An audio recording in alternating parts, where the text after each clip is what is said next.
right. All right. Well, with that, take it away. Great. Thanks, Kristen. All right. Welcome to this panel. It's a rendering believable 3D assets for e-commerce. So we're going to look at this brief video to check out. Did it go to the video?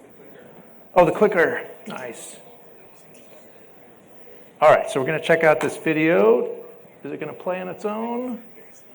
There we go. Nice.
Nice. So that kind of gives you an overview of like what 3D commerce is about and what Khronos Group is leading in this effort. So let's talk a little bit about the panelists. Oh yeah, I've got to present. There we go. So we've got the panelists on the. I'm Eric Chadwick. I'm your moderator. I'll give a little introduction myself, and then I'll let the panelists introduce themselves. I'm senior 3D technical artist at DUG, and I've spent about 20 years in game development, and then about 8 years in e-commerce. And then I'll let the panels introduce themselves. Sure. My name is Ash Miller. I'm a senior program manager and technical support expert at Amazon 3D. I'm Daniel Frith. I'm Chief Creative Officer at London Dynamics, and I'm the chair for the 3D Commerce Working Group in Khronos and vice chair for the 3D Formats Working Group in Khronos. Hi, my name is Jane Rawnsley. I'm the SVP of Creative at Avatar. It's a role I've held for about 6 months now. Prior to this, though, I've been working for retailers like Wayfair and Williams-Sonoma, creating brand and content programs. Nice. So let's do a little bit about the Khronos Group and what's going on there. It's basically a consortium of all these companies that are coming together to solve common problems that we all face in developing 3D content, and it's all about developing open source standards that everyone can use together and that work across the whole ecosystem. And it's basically weekly calls where we get together and we discuss these issues and we talk about how to solve them. So let's see, some of the things that we're focusing on this slide. There's a lot to read here, right? But the key really is just about creating 3D content at scale, because we have massive amount of products usually in our stores that we need to present to customers, and how do we actually present that in a way that customers can trust what they see and they can understand what these products are. And one of the key things that we have to deal with is visual consistency, and we'll dive into that in a bit. But how do we represent these real-world assets that really exist in real life, but in a virtual setting so that people can interact with them remotely in their own homes? And how do we just make sure that the customer trusts what they're seeing so that when they get the product, it is what they saw online? So here are the kind of the topics that we thought we'd cover today. I mean, it's a bit free-flowing, right? We'll discuss some of them and see where it takes us. But we have 3 industry leaders here who each have a ton of experience and a lot of great insights into things that they discovered along the way. And then we'll save some time at the end for your questions. So think about things that you'd like to ask us. So the first thing is, setting up a 3D pipeline. We realize it's really kind of a hard thing for people getting into 3D to actually develop a new pipeline for generating these assets. And so I wanted to kind of cover that with the panel, like what are the things that we've learned, key things that have helped us kind of develop these pipelines at scale. Go. Yeah, sure. Okay. Go. Absolutely. So developing a pipeline at scale is something that I specifically have worked on since 2017 at Amazon. And at the beginning, we didn't necessarily know what we wanted to do with 3D. We knew that 3D could replicate a product. It could replace potentially photography. There's a lot of talk about AR and VR, but there wasn't a lot of adoption in commerce overall.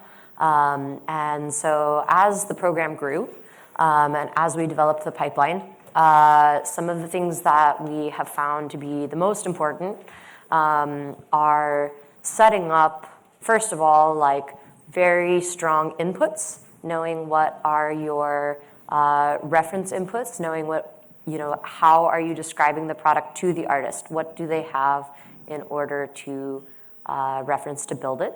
And then as they're doing so, that they're building with standards that are going to be something like an open standard where then that content is shareable, not just within our ecosystem at Amazon as a company, which has a lot of different teams working together to make a variety of 3D experiences, but also we want to be able to share content and ingest content with other creators. And so that's where our involvement with open standards in the Khronos group has been extremely helpful.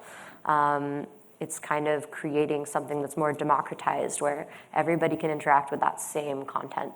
And if Dan makes content or Jane makes content or I make content, we share that. It looks the same on all of our platforms. Yeah, let's touch on the reference topic, because I think that's kind of a pain point that we've all dealt with, is getting really bad photos from a supplier of some product, right? And then you have to generate 3D assets out of that.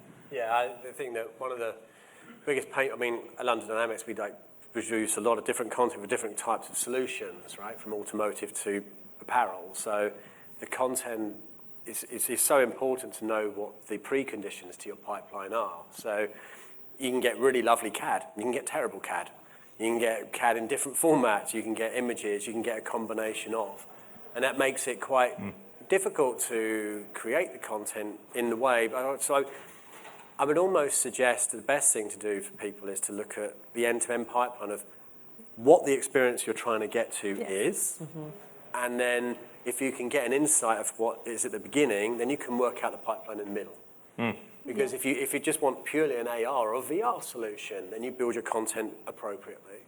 But I think some people get caught up in this, build it really high res first, maybe necessarily, then work out how you develop your pipeline around it. Yeah, said just another way, really being specific about the outputs that you're looking for so that you can get the right flow of inputs and that you have the right processes and the right metadata throughout your pipeline so that you can call up assets when and where you need them readily, quickly, and that you're optimizing for cost, speed, and quality for those specific outputs. So getting that level of clarity up front, I think, is really important.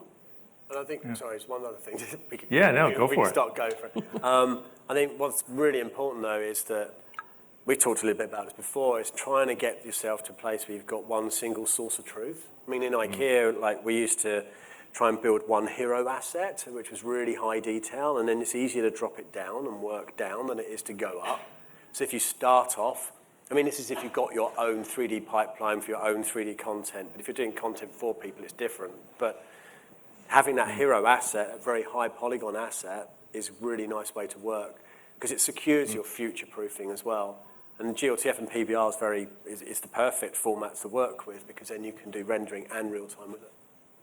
Yeah, actually that feeds into the next topic, which is about realism in interactive rendering. Like this is here is basically a photo on the left of a product and then the interactive like AR viewer of the similar product on the right. And it's like we still have a ways to go, right? There's some realism issues that we need to solve in AR. And I wanted to kind of touch on that a little bit. Like what are the kind of the issues that we have to solve and what are some of the triggers that you were able to pull in order to kind of get over that hurdle? I would say the first most important thing that you can always do, regardless of how complex your viewer is, how complex your pipeline is, how skilled the artists are. One thing you can always do to make sure that the realism is there is pay attention to those small details. Things like wrinkles, rivets, like creasing, things that get overlooked. Those are the kinds of things that take something from like, this looks like a cartoon, to this looks like the real product. Like if it exists in the photograph, then you want to try to represent it somewhere in the 3D model. And for a large portion of products, PBR material alone can do that. Where you start to need new features like materials extensions is when you get into things like glass and crystal and iridescence. And we're working and actively enabling those features.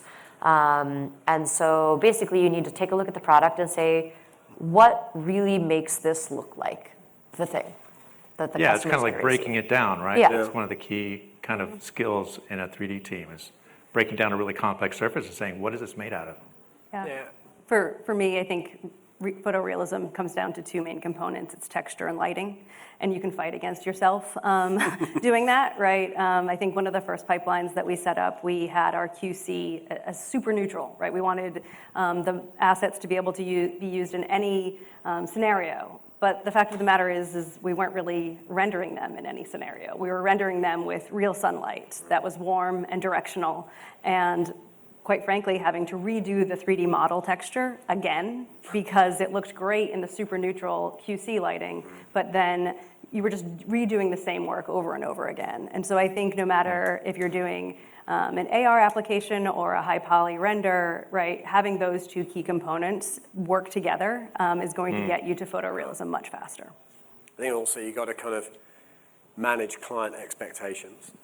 I think it's really important because I think we've recently had a client who would do lovely automotive cars on web-based and they're configurable, but you throw them in AR, they look different, you know, and then they're like, oh, but the color isn't right, or, you know, I'm not getting that quality because they're going right up to the car in AR. They're actually in the car, and of course they're seeing through the car. You're like, yeah, but that's AR, and that kind of takes it away from being realistic. And that's not anything that we've done wrong or anything that the platform's done wrong. It's about managing the use case of that journey is really important. And last thing I would say as well is about just like QA.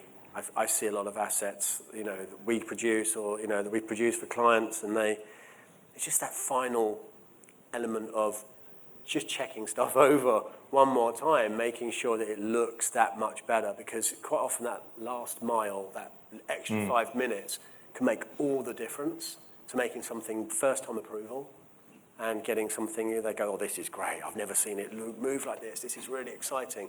So if you're like churning it out, you know, then you're going to get probably not such a first time approval rate. I've always found it helpful to compare when I'm talking to a client about something like that, to compare it to product photography, where you say, hey, if you had this in a photo studio where it was neutrally lit, a product photography studio, they would set up the lighting in such a way that, you know, the color would be kind of, you know, as expected. But if you go put that in a nightclub with crazy neon lights, it's going to look quite different. If you go put it outside in the sunlight, if you go put it in a room that has office lighting that's very, very white and blue, you know, like those kinds of things are going to affect the color.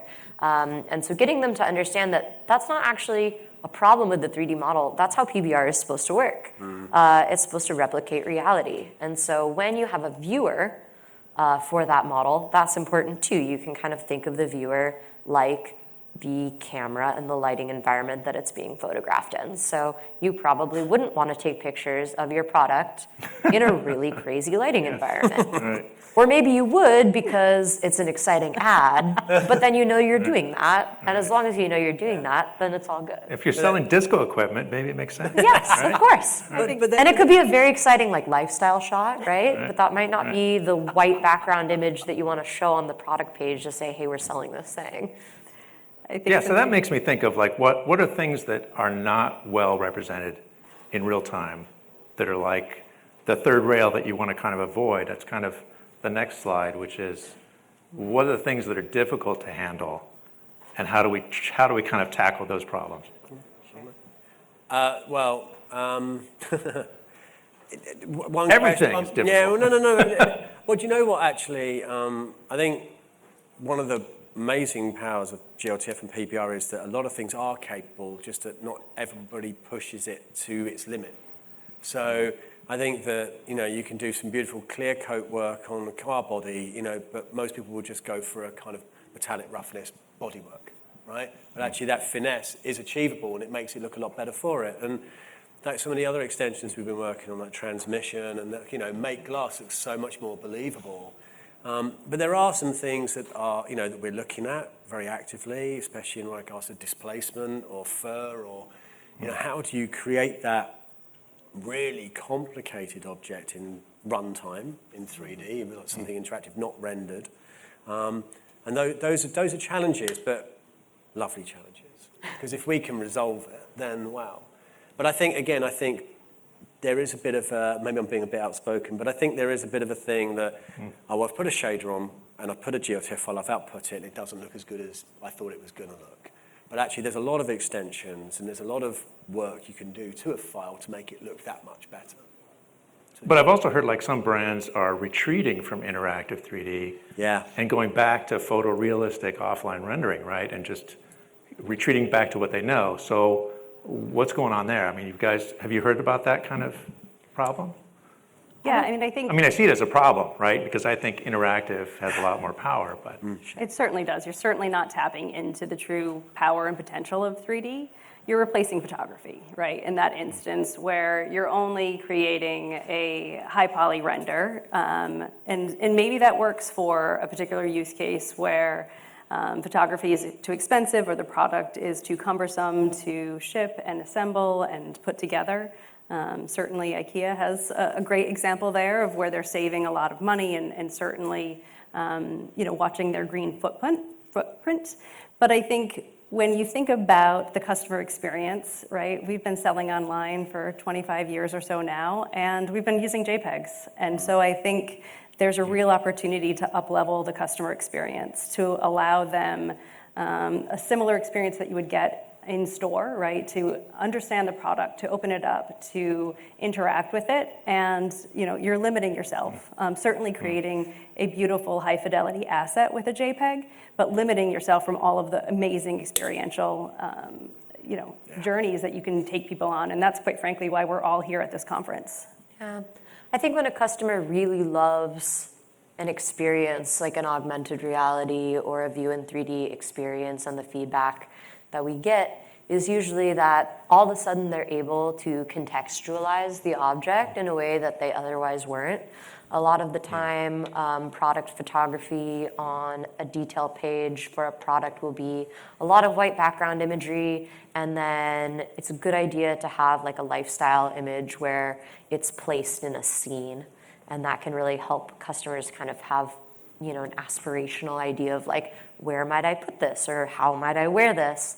But when somebody really loves a 3D experience, it's like, oh, well, I got to see if it looked good in my house. I got to see if it looked good on my feet, on my face, Yeah, like it's a personal experience. All of a sudden you're able to imagine it in a way that you couldn't before. And that's where 3D is really making a big jump for e-commerce. Yeah. It's starting to replicate things that you could do in store, and then even things that you wouldn't be able to do in a store. Like you can put the shoe on your foot and change the color without taking the shoe off, right? Like you can have 6 different shoes on your foot at the same time. Exactly, at the same time. Without changing. So it actually can kind of transcend some of those experiences, and that's something really special. Yeah. I think one other thing that we've seen too is that there's this problem of visual consistency. That when you have an interactive asset and you have a lot of different renderers across the web, a lot of different real-time experiences, they might all render things totally differently. And so as you can see in the bottom right there's the photo of the product, the actual thing, and then here are the renders of it in different rendering engines. And this is all using a fairly new extension for iridescence and glTF, but everyone kind of handles it a little differently, right? So that's something that we really wanted to kind of tackle as in the 3D commerce. Yeah, we've been doing a lot of work on render fidelity repo, which I think is on the Q1 of the QR codes, but just try and just check that engines are supporting all the extensions that they should be, and also showing the power of what your content can look like when it does support all those extensions, right? And then I think also we've been doing a lot of work on, I don't know if you mentioned it on that slide or the slide before, but like PBR Neutral or tone mapping. Oh, yeah, we could skip to that one. Yeah, okay. Oh, sorry, mate. Oh, yeah, but we can come to that in a minute. But I mean, I'll touch on it just quickly now. I mean, we did a lot of work recently on how do you get the color range in a digital version of a physical product much more accurately. Reds are notoriously hard to do, and some other colors are notoriously hard to replicate. But actually, a lot of it in 3D and runtime was down to the tone mapping didn't really help. The tone mapping we'd used before was based on a film standard called ACES, and the PBR Neutral tone mapping standard that we've put out now, it's an option to have. You don't have to use it, but two of our very recent clients, for example, we did a live demo switch from ACES to PBR Neutral, and to say they were over the moon would be an understatement. The results of the blacks and the colors were so much better for them. So, we're trying our best to use all the tools we can, the extensions and things like that, to achieve those photorealism in real time. This kind of thing is really important for scaling a pipeline as well, because if you're going to ingest assets from a variety of sources, some of them may be artist created, but others might be scans that were retouched. Some might have swatches. Those things that are coming in, you know those inputs are the correct color. It was literally a scan. If that thing is then appearing in the viewer and somebody is looking at it and saying, hey, this isn't the right color, asking the artist to go back and change it to match the viewer, you're getting farther away from the truth. Yeah. So what you really need is to have the viewer actually show that color correctly. And so what the PBR tone mapping does is it makes sure that the full gamut of color is available. ACES was designed for people to watch film in a dark room, and it cuts out a lot of color. And so it's just kind of like use the tool that is made for your use case. ACES wasn't made for us, but PBR Neutral was. We get a lot of clients give us RGB or CMYK or paint codes. Yeah. And then you put those in, and it doesn't look like that in the engine. And it's not the engine's fault. It's the tone mapping that can be the issue there. So what we've seen is a lot of artists will play in Photoshop and tweak the life out of the color. They'll put the saturation right up just to try and hit that, because the HDR is reflecting off it and it's all looking different. But actually, that's the wrong method. Yeah, and it's making it work right just in that one renderer, right? Precisely. But then when the supplier who's actually paying for these assets gets it and uses it in some other context, it's blown out. Yeah, exactly. So let's see what else. We wanted to talk about reusability and kind of scalability. Like, how do you build assets that are going to work across the lifetime of the product? Yeah, I can talk about that a little bit, just because I think, we've talked about JPEGs, and that's important, right? For your PDP pages, for marketing campaigns, for catalogs even. But I think, where there's just a lot of opportunity is around spatial planning, right? So think shelf space planning, planograms, and even product development, being able to manipulate and see the product during early stages of life cycle, I think, is really important. Additionally, 3D models could play a really big role in terms of planning, right? Like room planners and configurations, right? How do you manipulate this product to be able to see it in a real environment and to see it with other assets that it would pair with? And so I think, having this asset and being able to showcase it throughout the entire customer journey is just so important. And if you know all of these use cases up front, right, being very aware of the outcomes, of the outputs that you're trying to drive for your customers is really important to help set up the pipeline in the right way so that you're able to feed it seamlessly into all of these use cases. Yeah, maybe I'm just repeating what you've already said, sorry. But I think you're absolutely spot on, because if you know that if your client wants to build a configurator of kitchen materials and lots of different products, then you have to select a color range and a way of having those assets individually that doesn't then impact the others. What you don't want to do is tweak that side unit and go, that looks perfect, and tweak the sofa and that looks perfect. You put them together, you're like, oh, it doesn't look so good anymore. So, but if you're only ever going to show them on their own, then it's great. It doesn't matter. You can tune that for its own unique purpose. So I think knowing the use case up front is really important. Where the use case gets really interesting in commerce too is that you might be building something for one customer's website, but now they also want to put it on several other websites. And so what we will get inquiries sometimes is somebody has hired a content creator, and that content creator built something bespoke for their viewer, which has a lot of its own standards. Now they would like to actually put the viewer onto our site, and that's not something that could ever be scalable for us. We could take the asset, absolutely. Like, that's something that we could scale. We could start to ingest assets, but we can't take everybody's viewer and embed it in our pages. That would just not be a reasonable task for us. And so as a content creator, something that's going to be more valuable to your clients in terms of like being able to share on not just their web page, but maybe other sites that also sell their product, is to pay attention to kind of what those kind of industry adopted viewers look like, and build to those kinds of viewers. And that way your client can just hand the model to whoever, and all of a sudden their model works everywhere. That's going to make them a lot more happy than if it only works in one place.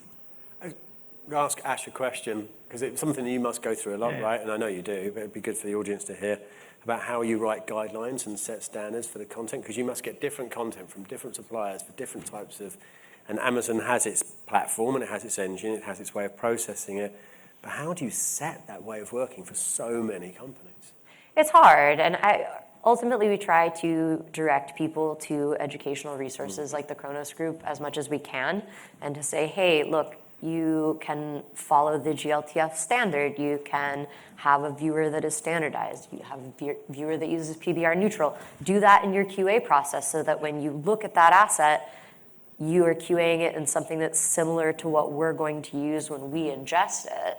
Ultimately, if the brand is pleased with the work, then it probably looks good, but make sure that it's going to look good when it arrives to us as well. So really, we just have to try to make that education available and to encourage people to do that at the start of their creation process, so that they're not having to go back and rework, because that's when they have to start charging the client for rework fees, and that upsets the client for obvious reasons. So if you are always creating with the idea that the asset might be used somewhere else, then all of a sudden you have kind of a better bedrock for what you're making. So for that makes me clients. think like about open standards. Like, what are the real benefits of open standards in a pipeline? Like we do, like at DGG, we do conversion from these complex V-Ray materials into a PBR material. But what's like the right standard to use for this kind of stuff? Do you build everything at super high res? Do you build it at low res? Do you build it at medium res? Well, again, I think it's always easier to go from up to down rather than down to up. You'd be surprised how many times you hear people like, we've got a glTF library with PBRs, and you look at them, they're all like been built for a 1 or 2 meg online profile, and they're pretty chunky, and then it's not very easy to add more definition and detail to that. So sometimes it's actually better to start, I'm not saying start from scratch, but sometimes it's actually kind of simpler. If you come to something very complicated, like a car, for example, and it's at 50,000 polygons and it's kind of chunky and they want it to look really nice, and you have to kind of start from scratch, really. Yeah, that's really painful. Yeah, it is very painful. But I think the glTF, like to your point, I think if you've got one hero ecosystem effectively, because like we're seeing more and more people want a real-time interactive product, but they also want something they can render from. And the way we've traditionally worked as an industry is we've built a pipeline for real-time and a pipeline for rendering.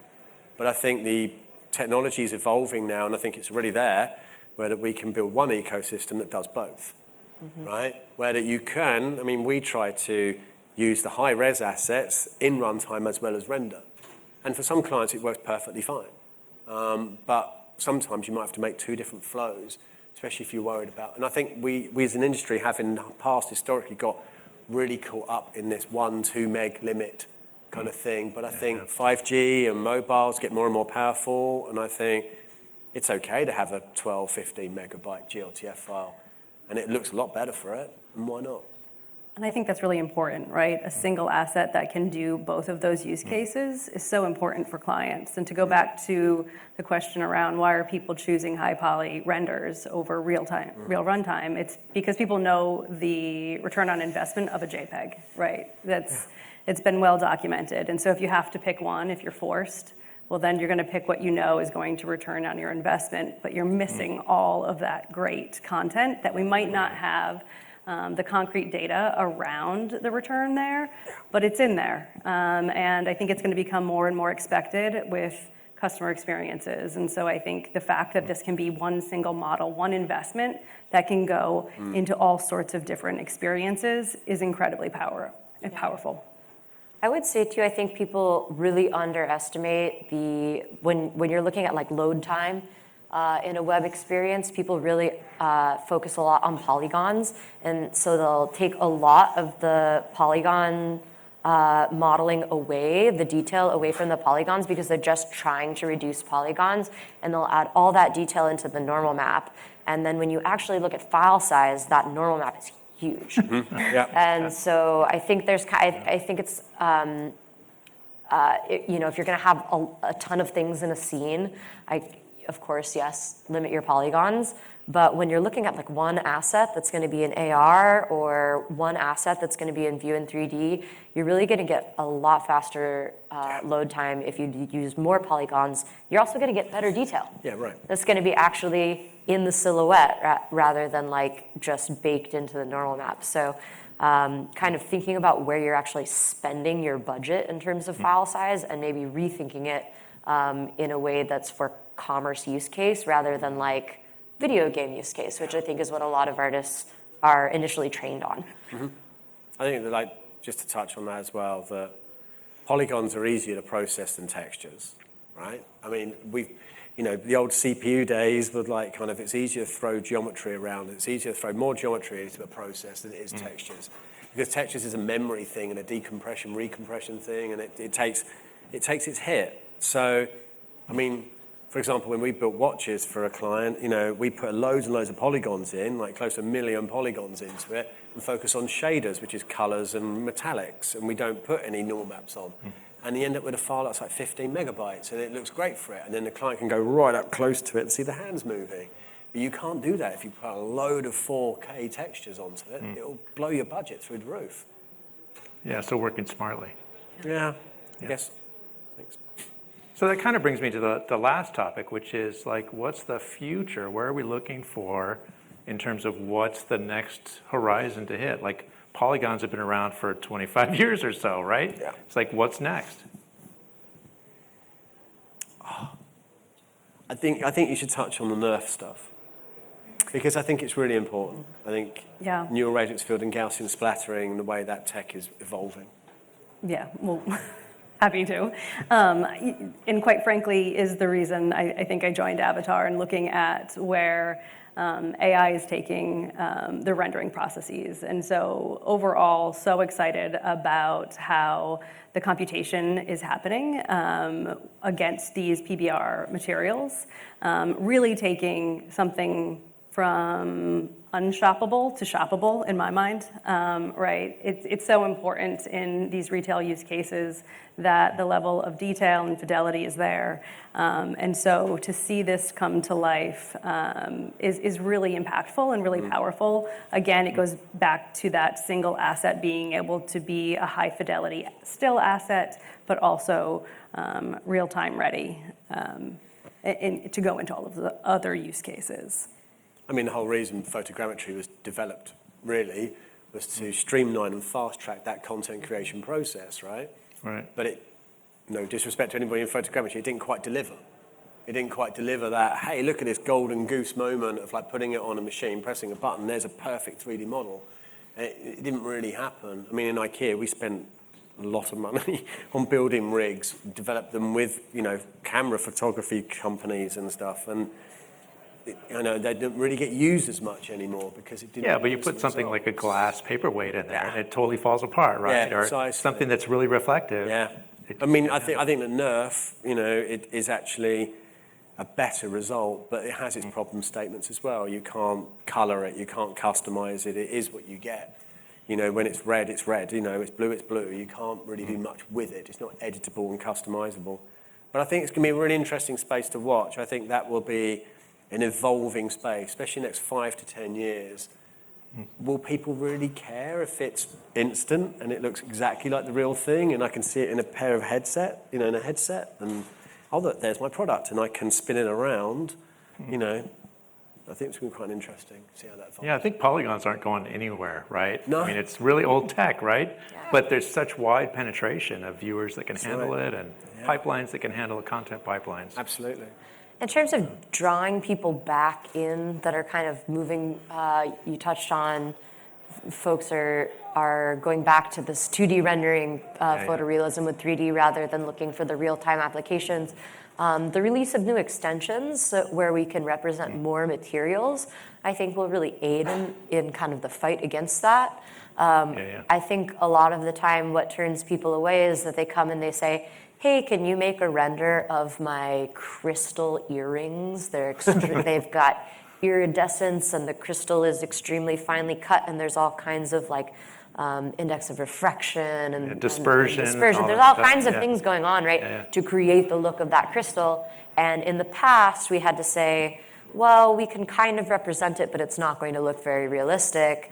In a ray tracer, however, yeah, you can make that look very realistic, and so that's more attractive. Now that we're starting to release more extensions that actually replicate what a ray tracer could do or start to kind of approximate it, I think that will encourage a lot more people to go back towards the 3D route because all of a sudden their product will look realistic, where maybe it looked very cartoonish before. And so I do think it's very exciting to see all of these new extensions coming out and being adopted. I think it opens the door for a lot more different types of retail to be involved because historically it's been mostly like furniture. Shoes and eyewear has kind of made its way in, but now we're starting to be able to represent more things. Yeah, and soft goods, right? That's another big part that's a lot of apparel uses. I Virtual try-ons, all that kind of thing. I think all these things will become, I think the only thing that's really holding us back is processing power. It's the only thing that's holding us back. If processing power was, I know it's evolved so quick, but if you were able to do real-time ray tracing on a mobile, right? Everyone ditch your old phones and get new phones today. Exactly, but if great. you could do that, right? Something, for example, that we do in runtime to fake shadowing is we bake shadows onto objects, right? But now there's quite a big movement towards doing that in runtime on the fly and actually doing shadows live on the model at a geometry level, which is, sorry, I'm getting a bit techie, but the point being is that CPU and GPU is what's holding us back. I think if it was a lot more powerful, I think we'd be at the point where you wouldn't know the difference between a render and a runtime model. I think we could throw more and more. That's the thing about being an artist, right? And you know this in particular, we all know this, anyone who's an artist, that if you give us the spec to work up to here, we'll work up to here. And then you give us that, we'll do that, and we'll keep doing that. We don't kind of go, oh, I can't make it look any better. We could always make it look better. But you've got to give us the platform and the engine to make it look better every time.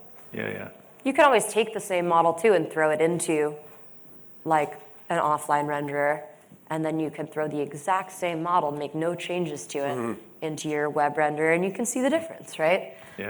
So as the web renderers become more advanced and have more capability, those same models that were created before all of a sudden can be used and can look that good. So we try to encourage people to create the content now. It's going to come up. It's only ever going to look better, right? Yeah, it seems like there's a lot more tool support coming on too with glTF, being able to take those and ingest those natively, right? Blender can take in a glTF file with all these extensions, that kind of thing. So Sometimes you can use the same model for both. You can get your 2D images to replace your photography, and you can use it in a web application. A lot of the time, that's very possible. I think it's changing that mindset as well we talked about earlier. take what we used to do in IKEA, or they still do in IKEA, or we used to, anyway, you build like a high-res asset, you start that high quality because you know at some point that's going to become your real-time asset. So you're building something for rendering, but actually at some point in not too distant future, you'll be able to reuse that, spinning it around at 60 frames a second. So it's wise to work and think future-proof yourself and work at that level, then think, well, the spec is here, I work to here. If you can control your own ecosystem, then it's a lovely position to be in, because then you can build everything up here, knowing that one day the tech will come and meet you. Yeah. Well, I think it's a great time to open it up to questions from the audience. If you have any ideas or things that you'd like to touch on, the microphone's right in the middle, or we can carry the microphone to you. Also wanted to show like some links of other talks that are coming up soon. So, you can keep the conversation going and go to these other talks, talking on really similar topics. And also, sorry, just before you jump into the questions, please look up the Khronos group as well and the standard work we do, because, it's a great organisation to be part of. You can contribute to the future of the industry, can listen into all the evolution of all these extensions we talked about. It's well worth being part, and all the other groups you've got there. So yeah, you would think like love to open get source you. standards like calls would be super boring, but they're not. No. Like we learn a ton of things. Have a good time. Yeah. All right, go ahead. Thank you. Hi, my name is Aditi. I work at Walmart, so very interested in the commerce aspects of it. So I've got two questions, one on the kind of tech side, one on the maybe commercialization piece. On the tech side, I'm curious, now that, let's say with a device like the Apple Vision Pro, they take real-time lighting and, put it onto that 3D model. Does it change the way that we would build that 3D asset in some way, or is it just that the same 3D asset is now, it looks better? It's lit better now. Yeah, so that's the beauty of PBR, right, is that the physically based rendering is designed to be able to transfer to a bunch of different lighting environments and to react the way that a real object would. So the better renderers get, and when you have something amazing like the Vision Pro, right, all of a sudden you have amazing lighting on your asset. And that's kind of what we were talking about, like you kind of make an asset for future proofing. It's like all of a sudden there's a renderer that can light it really well. Yeah. That's exciting.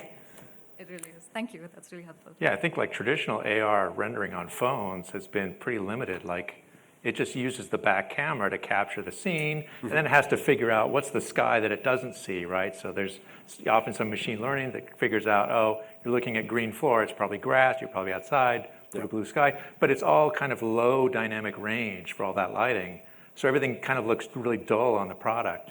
Or like a white cast or something like that. Something to maybe pay attention to, just a piece of advice, is that if you build an asset and you've got it on your browser, you're building it in a neutral space with an environment around it. When you throw it into AR with this, through mixed reality, and you've got this lighting, it will change its color.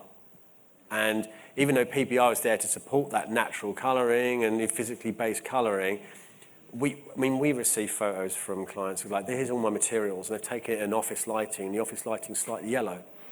And you're like, so these are the materials, yeah. So you know what I mean? So you can have that situation. It's fine with who you are, because you can experiment with this and play with this internally. You know what the physical product is, but your consumers don't. Yeah, that's right. That's a good point. If I take it in a room that's red, it's going to have red tint. Yeah. Ashleigh's disco scene. Yeah. Yeah, it's something that we did at Wayfair to try to get suppliers of the people making the furniture to supply us good reference photos, was to give them a color checker, which That's basically great has all practice. the colors on it, that we know the values of those colors. Absolutely. And then we can subtract the local color of their lighting, right? But it's hard to get those things to everybody. Not everybody uses them. And Standardization's fun. yeah, right. Standards.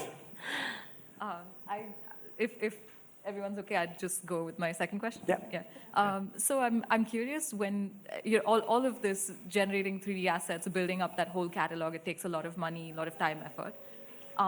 What tends to, in your experience, convince the people who hold the purse strings to fund it? Like, is it a increased sales or reduced return rates, or what tends to be that thing that changes minds? It's money.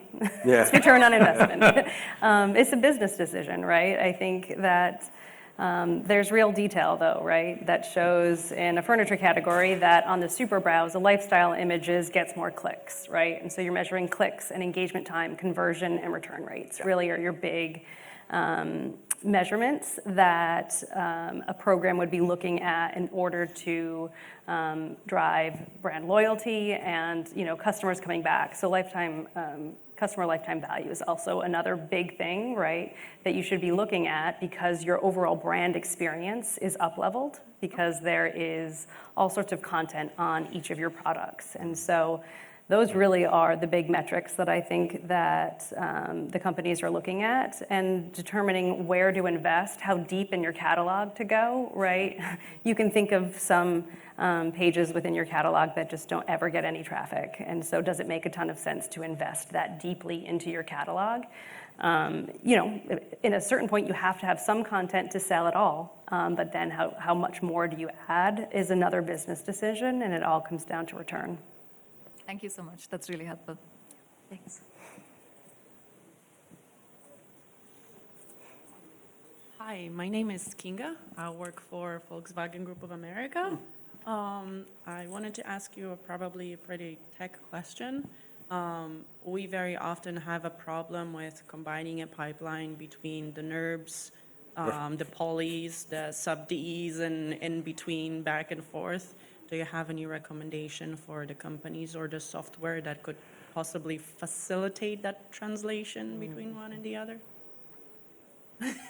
Yeah, I mean, that's what we do at DGG. Yeah. We do translation of assets from CAD data, from sub-D data, from displacement maps, all that kind of stuff, and convert that down into something that works in real time. So there are a lot of companies that kind of handle that. But yeah, I mean, DG, we certainly specialize in that Very good and at do it at volume. As But well there, as, you know, DGG are very good at it. I would also, I know it's not easy, but I'm just going to say it out there, because if you're a big group like you are, it's not so easy to standardize your creation pipeline at the very beginning. So something I went through in IKEA was we were trying to go straight from engineering data straight into visualization.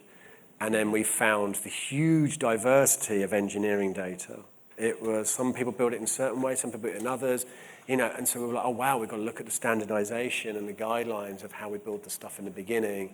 Because if you can sort that, then you can set up a pipeline for yourselves to get to the next stage. But if you've got a whole variety, which I'm sure you do. Then you kind of, it's really, it's tricky. Modelers like us, we do, the NURBS modeling for the engineers, and then designers do their own poly models for them because it's super easy and quick.